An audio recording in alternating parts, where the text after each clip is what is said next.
আসসালামু আলাইকুম সম্মানিত ভিউয়ার্স, দেশ এবং দেশের বাইরে থেকে আমার আজকের ভিডিওটি আপনারা যারা দেখছেন আপনাদের সবাইকে জানাচ্ছি আমার এই ছোট্ট চ্যানেলটিতে আন্তরিকভাবে শুভেচ্ছা অভিনন্দন।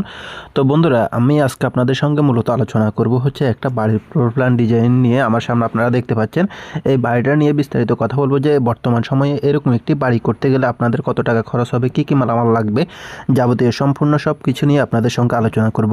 তো আপনাদের কাছে একটা অনুরোধ, আপনারা অবশ্যই ভিডিওটি স্কিপ করে দেখবেন না, পুরোপুরি ভিডিওটি মনোযোগ সহকারে দেখবেন। যাদের কষ্ট অর্জিত টাকায় একটি বাড়ি করতে চাচ্ছেন তাদের জন্য মূলত আজকের ভিডিওটি। আমি এখানে কিছু গুরুত্বপূর্ণ বিষয় নিয়ে আপনাদের সঙ্গে কথা বলবো যা আপনাদেরকে অসংখ্য হেল্প করবে কিন্তু। তো এই জন্য পুরো ভিডিওটি মনোযোগ সহকারে দেখবেন আপনারা ইনশাআল্লাহ। দেখুন বন্ধুরা, আমরা যখন একটি বাড়ি করতে যাই তখন কিন্তু আমরা কি করি, বেশিরভাগই আমরা ইঞ্জিনিয়ারের পরামর্শ না নিয়ে হয়তো কন্ট্রাক্টর কিংবা ঠিকাদারের পরামর্শ অনুযায়ী কাজটা করতে যাই। যেমন একটা বাড়ি তৈরি করতে গেলে আপনি একজন ঠিকাদারের কাছে গেলেন, যাওয়ার পরে তাকে জিজ্ঞেস করলেন, ভাই আমি এরকমভাবে এই বাড়িটা করতে যাচ্ছি, সেই বাড়িটা করতে গেলে কত টাকা খরচ হবে। হয়তো সে আপনাকে বলবে যে ভাই বাড়িটা করতে যদি যেখানে আপনার 40 থেকে 50 লাখ টাকা কিংবা 30 লাখ টাকা খরচ হবে, সে আপনাকে বললো যে হয়তো 15 লাখ টাকার ভিতরে সে বাড়িটা করে দিতে পারবে। এটা বলে কাজটা নেওয়ার জন্য সে মূলত আপনাকে কাজে নামিয়ে দিবে। তখন কিন্তু আপনি আর্থিকভাবে নানান ধরনের সমস্যার সম্মুখীন হবেন। তো এই জন্যই মূলত আমি ভিডিওগুলো তৈরি করি আপনাদের যাতে করে উপকারে আসে ইনশাল্লাহ। এই জন্য মূলত আমার ভিডিওগুলো তৈরি করা আর কি। তো আপনারা যাতে এই ধরনের ভুলগুলো না করেন এই জন্য। আর অনেক অনভিজ্ঞ ঠিকাদার বা কন্ট্রাক্টর যারা আছে তারা না বুঝে শুনে হয়তো কাজগুলো করায়, কারণ ওরা হয়তো এটাই বোঝে না যে একটা বাড়ির কোন কোন জায়গায় কী পরিমাণ লোড থাকে, লোডের উপর নির্ভর করে আপনার কলমের সাইজগুলো নির্ধারণ হয়, সেটাও তারা বুঝে না বুঝে হয়তো কিন্তু কাজটা নেয়। ঠিক আছে, পরবর্তী সময়ে কিন্তু আপনি নানান ধরনের সমস্যার সম্মুখীন হবেন। তো সেই ক্ষেত্রে আমি আপনাদের জন্য খুবই সিম্পলি আপনাদের জন্য ন্যূনতম ফির মাধ্যমে ফ্লোর প্ল্যান ডিজাইনগুলো করে দিই। আপনারা যদি চান সেই ক্ষেত্রে আমার কাছ থেকে আজকে ভিডিওতে যেভাবে দেখাবো সেম একইভাবে আর সঙ্গে স্ট্রাকচার ডিজাইন থাকবে এগুলো সহকারে আপনারা আমার কাছ থেকে 2D ফ্লোর প্ল্যান ডিজাইন সহকারে যে কোনো বাড়ির মালামালের এস্টিমেট এবং খরচের হিসাব সহকারে করিয়ে নিতে পারবেন ন্যূনতম একটা ফির মাধ্যমে। তো আমরা কাজটা দুইভাবে করি, একটা হচ্ছে বেসিক প্ল্যান, আরেকটা হচ্ছে সম্পূর্ণ আপনার আর্কিটেক্ট, স্ট্রাকচার, ইলেকট্রনিক সহকারে, প্লাম্বিং সহকারে, যাবতীয় সব প্ল্যান সহকারে। সেটাতে খরচটা বেশি, বেসিক যেটা ওইটা আপনাদের জন্য তৈরি করা, যাতে করে আপনারা কম বাজেটের ভিতরে মূলত আপনারা সুন্দর একটা ধারণা নিয়ে একটা বাড়ির কাজটা আরম্ভ করতে পারেন। সেই জন্যই মূলত আমার এই পদ্ধতিটা চালু করা। তো আপনারা চাইলে কিন্তু আমার মাধ্যমে করিয়ে নিতে পারেন। সেই ক্ষেত্রে আপনারা স্ক্রিনে দেখানো নাম্বারে হোয়াটসঅ্যাপ কিংবা ইমের মাধ্যমে যোগাযোগ করতে পারেন। তো বন্ধুরা, আর বেশি কথা বলবো না, চলুন আমরা মেন টপিকে চলে যাই। দেখুন এই বাড়িটিতে মূলত আমাদের কী কী রয়েছে আর বাড়িটির দৈর্ঘ্য করতে গেলে কতটুকু জায়গার প্রয়োজন হবে সেটা প্রথমে আমি আপনাদের সেটা বলি। সেটা হচ্ছে বাড়িটি করতে গেলে আপনাদের প্রথমে লম্বা জায়গাটার প্রয়োজন হবে 38 ফিট 1 ইঞ্চি, আর পাশে প্রয়োজন হবে 30 ফিট 10 ইঞ্চি জায়গা। তো বাড়িটিতে কী কী রয়েছে, প্রথমে রয়েছে বেডরুম 1, এইদিকে দেখতে পাচ্ছেন, এদিকে বেডরুম 2, পিছনের দিকে দুইটা বেডরুম রয়েছে, মোট 4টা বেডরুম রয়েছে। আর এন্ট্রিটা হবে সিঁড়ির নিচ দিয়ে, এখান দিয়ে এন্ট্রিটা হবে। সেইটা হচ্ছে 7 ফিট 2 ইঞ্চি বাই 15 ফিট 5 ইঞ্চি জায়গার ভিতরে। সামনে দুটা ব্যালকনি আছে, আপনারা দেখতে পাচ্ছেন, আমি একটু জুম করে দেখাচ্ছি। সামনে দুইটা ব্যালকনি আছে, এগুলো হচ্ছে 3 ফিট বাই 10 ফিট করে দুটা ব্যালকনি। আর বেডরুমের সাইজটা হচ্ছে সামনেরগুলো হচ্ছে 12 ফিট বাই 11 ফিট করে, এইদিকে 12 ফিট এইদিকে 11 ফিট। পাশে আমরা ভিতরে আসলে পাবো একটা ডাইনিং এরিয়া, ডাইনিং এরিয়ার পাশেই পাবো হচ্ছে এইখানেও দুইটা ওয়াশরুম দেখতে পাচ্ছেন, একটা হচ্ছে কমন রাখা হয়েছে, আরেকটা পিছনে বেডরুম 4 এর সঙ্গে অ্যাটাচ করে দেওয়া হয়েছে। পিছনের বেডরুমগুলো 12 ফিট বাই 11 ফিট, এটা মূলত আমার একজন ক্লায়েন্টের জন্য করা, তো উনি যেভাবে চাইছিলেন ওইভাবে করে দেওয়া হয়েছে আর কি।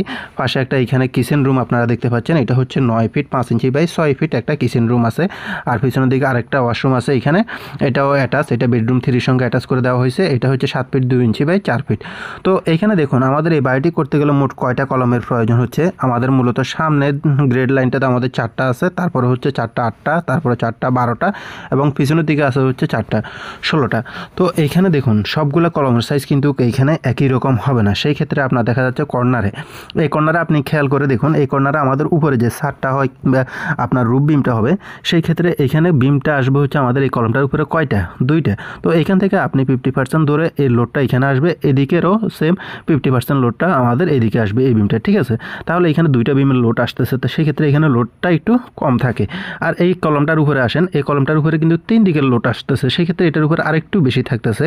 তো সেম একইভাবে যখন আপনি মাঝখানে আসবেন, মাঝখানে আসলে তখন 4 দিকের বিম আসবে, যেমন উপরে গেলে আপনার এইখানে রুফ বিমটা হবে, ঠিক আছে। তো 4 দিকের বিমটা যখন যাবে তখন এখানে লোডটা বেশি থাকবে, সেই ক্ষেত্রে কিন্তু এইখানে আপনার কি কলমের সাইজটা এবং কলমের পুটিংয়ের সাইজটা এগুলো সব কিছু যাবতীয় সব কিছু কিন্তু এখানে সাইজগুলো একটু বেশি হবে। তো সেগুলো আপনি যখন অনভিজ্ঞ কাউকে দিয়ে কাজটা করাবেন তখন কিন্তু সে ঠিকভাবে বুঝবে না যে আপনার কত মিলি রড ইউজ করতে হবে, কোন কলমটাতে কয়টা ইউজ করতে হবে, কয়তলা ফাউন্ডেশনের জন্য, সেগুলো সে বুঝবে না।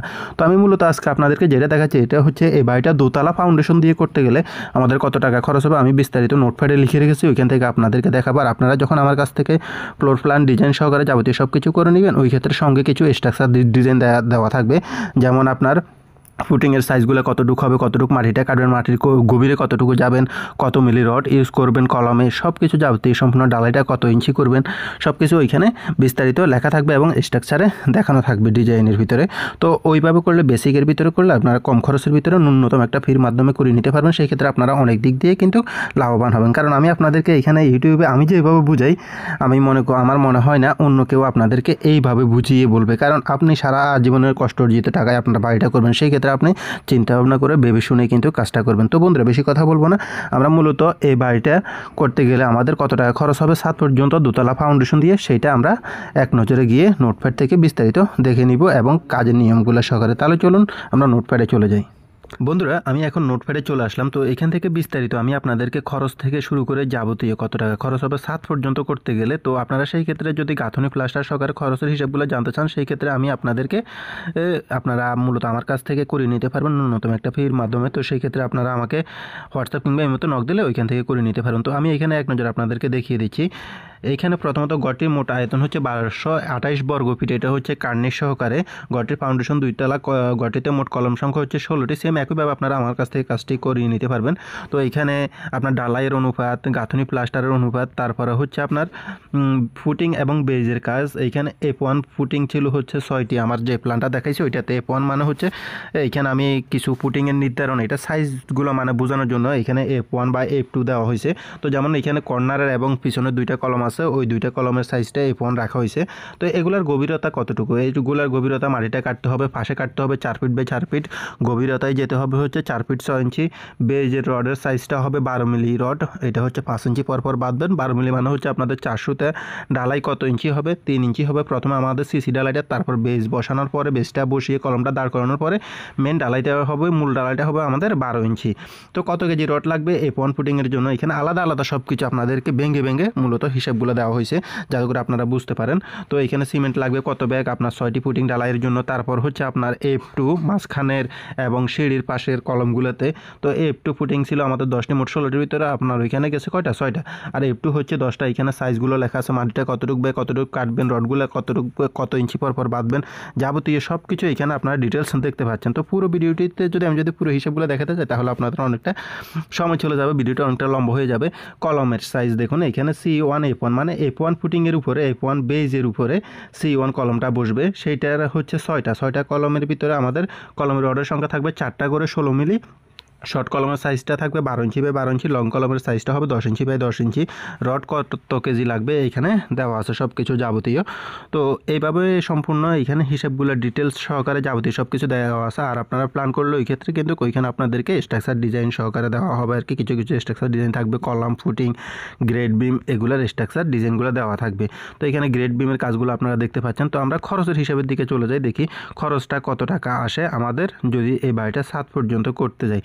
দেখুন ছাদ পর্যন্ত করতে গেলে এখানে মোট কত কেজি রড লাগে প্রথমে আমরা দেখি। ছাদ পর্যন্ত করতে গেলে এই বাড়িটা মূলত আমাদের রড লাগবে হচ্ছে 4985 কেজি, ঠিক আছে। প্রতি কেজি রডের দাম আমরা যদি বর্তমান বাজার দাম অনুযায়ী ধরি 95 টাকা করে, তাহলে আসবে হচ্ছে 4,73,575 টাকা আসবে হচ্ছে রডের দাম। মোট সিমেন্ট লাগবে হচ্ছে ছাদ পর্যন্ত করতে গেলে 277 ব্যাগ। সিমেন্টের দাম যদি আমরা যদি 550 টাকা করে ধরি, এখানে রেটটা একটু বাড়তি ধরা হয়েছে যাতে করে আপনারা খরচটা একটু বাড়তি ধরলে আপনাদের হাতে টাকাটা থাকে, এই জন্য আর কি। তো এখানে দেখা যাচ্ছে আপনার 1,52,350 টাকা সিমেন্ট লাগবে এই বাড়িটা করতে গেলে ছাদ পর্যন্ত, ঠিক আছে। কংক্রিটের জন্য পিকেট ইটের প্রয়োজন হবে 15,000 পিস। আমি যদি এখানে 12 টাকা করে ধরি প্রতি পিস ইটের দাম, তাহলে 1,80,000 টাকা। বালু লাগবে 464 ফিট, এটা হচ্ছে আপনার লোকাল বালুটা, মোটা লোকাল বালুটা। আর সিলেকশন যে বালুটা আছে ওইটা হচ্ছে পাথর ভাঙার যে সিলেকশন বালুটা আছে ওইটা হচ্ছে আপনার এখানে মোট লাগবে হচ্ছে আমাদের সিলেকশন বালিটা লাগবে হচ্ছে আমাদের এইখানে 232 ফিট, সেটা হচ্ছে আপনার দাম আসবে 23,200 টাকা, 100 টাকা করে ধরলে। তো মোট পর্যন্ত আমাদের 7 পর্যন্ত মালামাল বাবদ খরচ হবে, এখানে দেখুন 7 পর্যন্ত মালামাল বাবদ খরচ হবে হচ্ছে 8,52,325 টাকা। তো এর সঙ্গে আনুষঙ্গিক আপনাদের কিছু খরচ আছে, যেমন আপনার লেবার কস্ট আছে আর টুকিটাকি কিছু মালামাল লাগবে, ওগুলো সহকারে এখানে হিসাব করলে আরেকটু বাড়বে আর কি। তো মালামাল বাবদ খরচটা আসবে হচ্ছে আমাদের 8,52,325 টাকা। তো আপনারা যখন প্ল্যানটা করাবেন তখন সেই ক্ষেত্রে কিন্তু আপনার এখানে মজুরি খরচ, আনুমানিক একটা মজুরি খরচ সহকারে, অন্যান্য টুকিটাকি মালামাল বাবদ খরচ সহকারে, ওগুলো সবগুলো সহকারে হিসাবগুলো করে দেওয়া হবে। যেমন এখানে আমার এই করা আছে গাঁথনি প্লাস্টার সহকারে। তো এইগুলো সবগুলো দেখাতে গেলে ভিডিওটা অনেকটা লম্বা হয়ে যাবে। তো ভিডিওটা এই পর্যন্ত। অবশ্যই ভিডিওটা ভালো লাগলে ভিডিওতে একটু লাইক দিয়ে চ্যানেলটিকে সাবস্ক্রাইব করে সঙ্গে থাকবেন পরবর্তী ভিডিওগুলোর জন্য। তো অবশ্যই ভিডিওটা কেমন লাগলো সেটা কমেন্টে কিন্তু জানাতে ভুলবেন না। তো বন্ধুরা, আজকে এতটুকুই, দেখা হবে পরবর্তী অন্য কোনো ভিডিওতে ইনশাআল্লাহ। আল্লাহ হাফেজ।